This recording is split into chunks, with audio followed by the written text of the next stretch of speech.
Les ressources en haute mer ont véritablement baissé et tous nos pêcheurs ont commencé à avoir un petit peu des lumières dehors. Et nous, lorsqu'on fait les nettoyages des côtes, on a vu que 75% des déchets proviennent de la pêche industrielle, les filets, les cordes, les bouées, etc. En tant qu'organisation, nous avons impulsé un petit peu au niveau politique pour générer un référendum pour créer justement la plus grande aire marine protégée d'Amérique du Sud.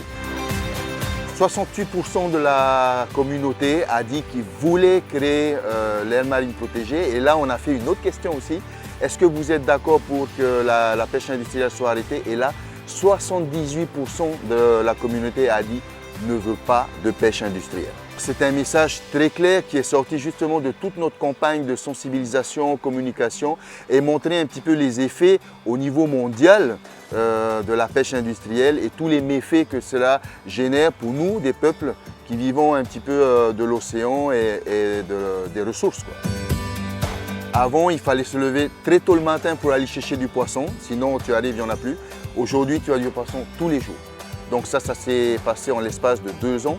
Le fait d'avoir déclaré une aire marine protégée a permis justement d'éloigner tout ce qui est l'impact, on va dire, de la pêche industrielle sur notre zone. Et le plus important, les pêcheurs pêchent en haute mer.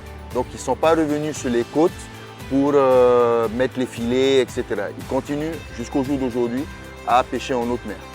Donc aujourd'hui, c'est une victoire non seulement pour le peuple Rapa Nui, mais aussi pour cette connexion culturelle qu'on a avec l'océan et le respect qu'on avait déjà traditionnellement au travers des rahui, tapu. On s'est reconnecté avec notre culture et aujourd'hui, on a cette vision de maintenir, on va dire, cet héritage de nos ancêtres. J'ai un grand message pour mon peuple polynésien aussi, puisque je viens de la Polynésie aussi, c'est que soyons tous unis pour comprendre que même si je suis un agriculteur, même si je travaille dans l'administration, même si je suis éloigné de cet impact, il faut que nous appuyions justement la création des aires marines protégées.